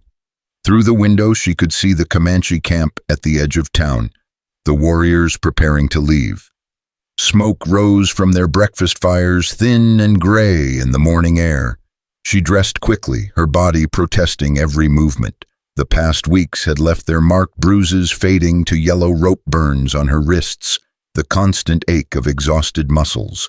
But she was alive. Against all odds, impossibly, she was alive. When she came downstairs, Moses was already up, frying salt pork and eggs. He looked at her with eyes that had seen too much and understood more. "Coffee's hot," he said, gesturing to the pot. "Figured you'd need it for the road." "You figured right." She poured herself a cup and sat at his small table. Through the window, she watched people moving through Dustwater's streets. Some were heading toward the Comanche camp with offerings, food, blankets, tools. Others stood in small groups talking in hushed voices, processing, trying to understand how their world had been so thoroughly upended. "Town's changing," Moses said, following her gaze. "Not everyone's happy about it. Had 3 families pack up last night. Said they couldn't live in a place that welcomed savages." He spat the word like it tasted bad. "But others are asking questions they should have asked years ago." "Like what?" "Like why we were so quick to believe the worst. Like why we never thought to verify what we were told." He flipped the pork, the smell filling the small space. "Rachel Pemberton's been organizing a rebuilding committee. Says if we're going to start over, we ought to do it right. Build something that can't be torn down by the next man with a silver tongue and a hungry wallet." Marjorie smiled despite everything. Rachel always was practical. "That she is. She's also been asking about you." Moses slid a plate in front of her eggs pork. "Yesterday's bread toasted over the fire. Wants to know if you're really leaving. If you're really going with them." "I am. Thought so." He sat down across from her with his own plate. "Can't say I blame you. Town's got too many ghosts for someone who's lived what you've lived. But Marjorie..." He reached across the table and gripped her hand, his calloused palm warm and steady. "You've got a home here if you ever need one. Always. You understand?" Her throat was suddenly tight. "I understand. Thank you, Moses." They ate in comfortable silence, 2 survivors of different wars sharing a meal before the road called again. When Marjorie finally stood to leave, Moses pressed a package into her hands, dried meat hardtack, a small sack of coffee beans. "For the journey," he said gruffly, "and this." He pulled something from his pocket, a small leather-bound book, its pages yellowed with age. "Belonged to your mother. She left it with me before she passed, said to give it to you when you needed it most. Figured now's that time." Marjorie opened it with trembling fingers. Her mother's handwriting filled the pages, Recipes, pressed flowers, thoughts and prayers, and small observations about life on the frontier. On the first page in careful script, "For Marjorie when she finds her path, walk it brave." "She knew," Marjorie whispered. "Somehow she knew I'd need this." "Mothers always know." Moses's eyes were bright. "Now get on out of here before I get all sentimental and embarrass us both." She hugged him fiercely, this old man who'd given her the map that started everything, and then she was out the door and into the morning light. Aiv was waiting by the horses, his shoulder freshly bandaged by Nadwa. He looked tired but steady, and when he saw Marjorie, something in his expression eased. "Thought maybe you'd changed your mind," he said. "Not a chance." She stowed Moses's package in her saddlebag and mounted the dun mare. Around them the camp was nearly packed, warriors checking weapons and securing supplies. Pahayoko sat his horse at the front, speaking quietly with Sheriff Dobbs. The sheriff looked older this morning, as if the truth had aged him a decade overnight. When he saw Marjorie, he walked over, his hat in his hands. "Miss Collins, I wanted to say—" He stopped, cleared his throat. "I wanted to apologize for not believing you, for being a fool." "You weren't a fool, you were lied to. We all were." "Maybe, but I wore a badge. Was my job to ask questions, to dig deeper." He looked at Ive. "And I want to apologize to you, too, for the things I believed, the things I said." Ive nodded once, accepting. "Words can be unspoken, actions matter more. What you do now, how you lead this town forward, that's what I'll remember." Dobbs straightened his shoulders. "Then I'll try to make it worth remembering." He looked between them. "You're both welcome back any time, both of you, that's a promise." Rachel appeared then, picking her way through the camp with her skirts held up to avoid the dust. She looked uncertain, almost shy, so different from the confident girl Marjorie remembered. "I wanted to say goodbye," Rachel said, "and to tell you Samuel would be proud of what you did, how you didn't give up." Tears spilled down her cheeks. "I miss him so much, every day. And I'm angry, so angry that we lost him for nothing, for greed, but at least now we know. At least now his death means something." Marjorie dismounted and embraced her friend, both of them crying now. "Build something good here," Marjorie whispered. "Build the future Samuel wanted. That's how we honor him." "I will, I promise." Rachel pulled back, wiping her eyes. "And you build something too. Something beautiful, something that proves love is stronger than hate." More townspeople were gathering now, a crowd forming at the edge of the Comanche camp. Not hostile, but curious, watchful, trying to reconcile everything they'd believed with everything they now knew to be true. Pahayoko raised his hand and the camp fell silent. He spoke in Comanche first, his words rolling out with the weight of authority, then switched to English. "We came here for truth. We found it. Now we return to our lands, but we do not return as enemies. We return as neighbors, as people who share this hard country and must find a way to share it in peace." He gestured to the townspeople. "You have work to do, to rebuild, to heal, to learn to question what you are told and seek truth for yourselves. This work is not easy, but it is necessary." He paused, letting his words settle, then continued. "We also have work, to trust again, to believe that not all white men are like Harov, to build bridges where before we built only walls." His old eyes found Marjorie.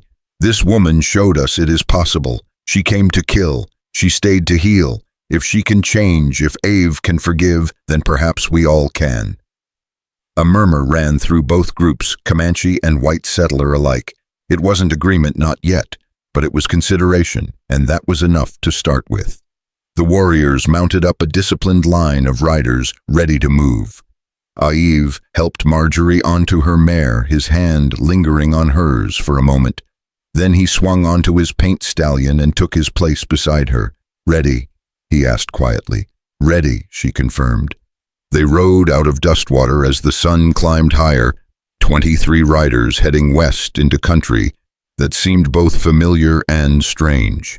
Marjorie looked back once, saw the town growing smaller behind them, saw people waving, some sad, some hopeful, all changed. Then she turned forward and didn't look back again. The journey to the Comanche camp took 3 days, and with each mile Marjorie felt something loosen in her chest. The constant vigilance, the fear, the need to prove herself, it all began to fade. She was going somewhere she'd chosen, with people who'd accepted her. That counted for more than she could say. They arrived at the hidden valley to find it transformed. Word of what had happened in Dustwater had preceded them, carried by scouts, and the entire camp had turned out to welcome the returning warriors. There was singing, drumming, the smell of roasting meat. Children ran between the lodges playing games. Elders sat in circles smoking and talking. It was alive in a way that made Marjorie's heart ache.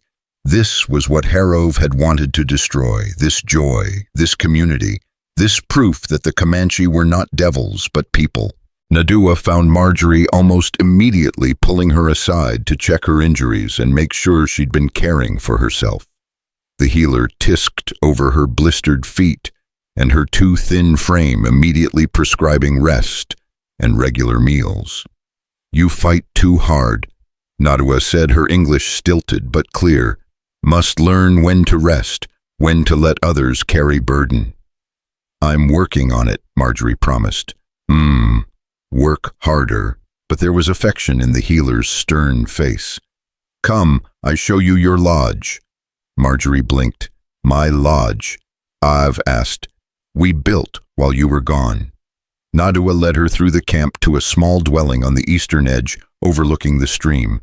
It was beautifully made, the hide covering tanned and decorated with simple geometric patterns.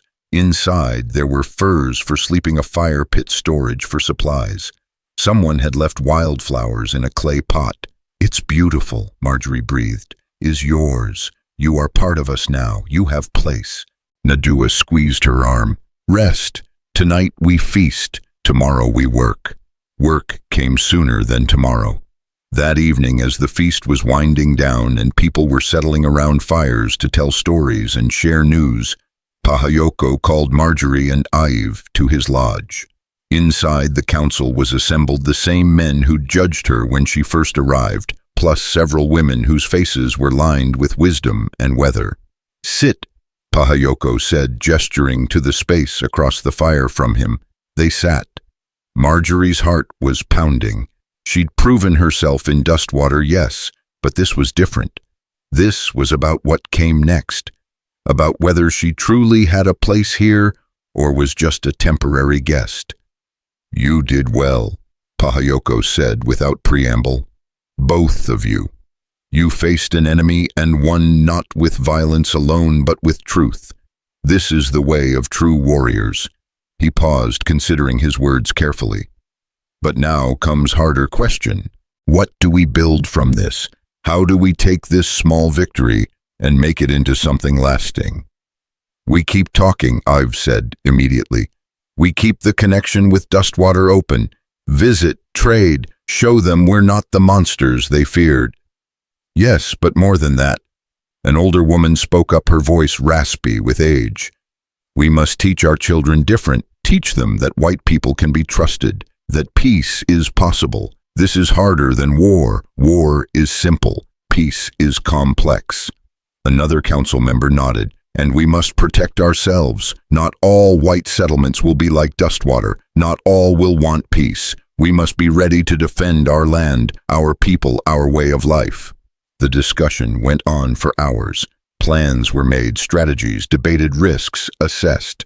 Marjorie listened more than she spoke, understanding that she was witnessing something rare, a people trying to navigate between tradition and change, between war and peace, between the old ways and a new world that wouldn't be denied.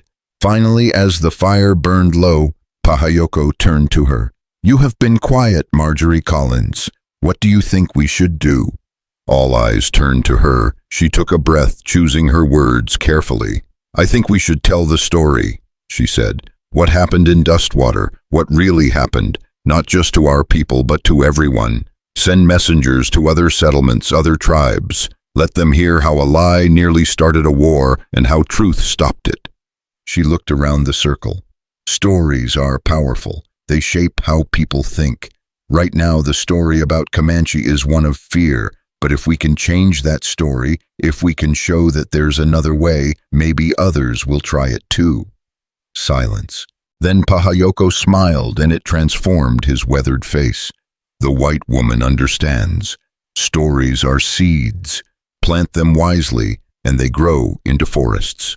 He looked at Ive. "You chose well, my son." Ive's hand found Marjorie's squeezed gently. "I know." The council agreed. Over the next weeks, messengers would be sent out to Fort Griffin, to Austin, to other Comanche bands, to settlements across Texas. They would carry the story of Dustwater and the truth about Walter Harrove. They would carry proof that peace was possible if people had the courage to try. It wasn't much. In the vast sweep of history, it was barely a ripple. But ripples spread, and sometimes, if you're lucky, they become waves. The seasons turned. Winter came to the high country, blanketing the valley in snow. Marjorie learned to tan hides, to make pemmican, to speak Comanche with something approaching fluency. She learned the names of plants and their uses, the patterns of the stars, the songs that had been passed down for generations. She learned that home wasn't a place but a people, and that family could be built as well as born. Avi's shoulder healed, though it ached in cold weather. He taught Marjorie to shoot a bow, to track game through snow, to read the land the way his people had for centuries. They built a life together in that small lodge by the stream, not always easy, often complicated, but real in a way that mattered. News filtered in through traders and travelers. Dustwater was rebuilding, and true to Rachel's word, they were building it different. They'd established a council that included both white settlers and representatives from nearby Comanche bands. Trade had opened up. Slowly, carefully, trust was being built. Not everyone approved. There were raids still on both sides. There were men who clung to old hatreds, but there were also more people trying. More voices calling for peace. More stories about cooperation instead of conflict. And in the spring, when the wildflowers bloomed across the valley and the air was sweet with new growth, Marjorie discovered she was pregnant. She told Ave at the stream where they'd first arrived all those months ago. He stared at her, his face cycling through shock, fear, wonder, and finally settling on pure joy. "A baby," he whispered. "Our baby." "Our baby," she confirmed. And then she was in his arms, and they were both crying and laughing and trying to comprehend what it meant. What it meant was hope. What it meant was future. What it meant was that the bridge they'd built between their peoples wasn't just symbolic. It was real, living, growing. The camp celebrated when the news spread. Nadua immediately began fussing over Marjorie prescribing herbs and rest and special foods. The women gathered to share advice and stories. Even Pahayoko, stern Pahayoko, smiled and said it was a good omen. "This child," he told them one evening by the fire, "will be raised in both worlds. We'll speak both languages. We'll carry both legacies.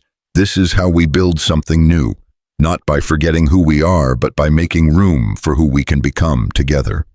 Summer brought visitors from Dustwater, Rachel and Moses, and even Sheriff Dobbs, now simply Tom Dobbs, as he'd resigned his badge to work on the Joint Council. They came with supplies and news and cautious optimism. Rachel cried when she saw Marjorie, her belly round with new life. "Samuel would have loved this," she whispered. "Would have loved seeing you happy." "I know." Marjorie pressed Samuel's ribbon, still tied around her wrist, faded now, but treasured against her heart. "I carry him with me, always." They stayed a week, those visitors from Dustwater. They traded stories and goods, shared meals, taught each other songs. It was strange and wonderful, and sometimes awkward, but it was happening. The bridge was holding.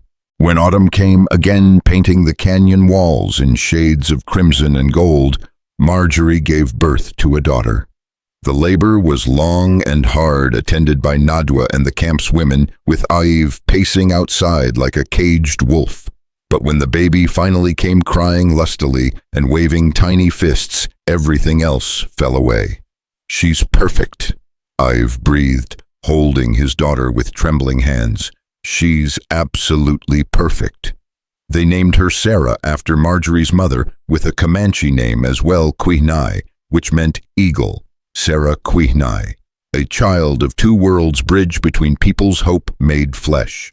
That winter was the hardest Marjorie had ever experienced. Nights of no sleep, a baby who seemed determined to nurse constantly the exhaustion that came with new motherhood. But it was also the most beautiful, watching Ave cradle his daughter and sing to her in Comanche, seeing the camp gather around Sarah, protecting her, teaching her, loving her as their own, understanding that this was what they'd fought for, this peace, this possibility, this future. Years passed.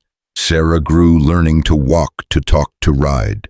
A brother followed, then another sister. The camp prospered. The alliance with Dustwater held and spread to other settlements. There were setbacks, raids, conflicts, moments when it seemed the old hatreds would win. But each time there were people on both sides who said no, who said we've come too far, who said we choose different. Marjorie never forgot where she'd come from, never forgot the girl who'd ridden into the Badlands with murder in her heart. But that girl felt like a stranger now, someone she'd been in another life. This Marjorie, the one with calloused hands and sun-weathered skin, who spoke two languages and belonged to two peoples, this was who she was meant to be. On the 10th anniversary of Samuel's death, Marjorie and Ave rode to Dustwater. The town had grown, new buildings standing beside a real main street now, with shops and homes and even a small schoolhouse. They visited Samuel's grave in the cemetery on the hill, where wildflowers grew thick among the headstones.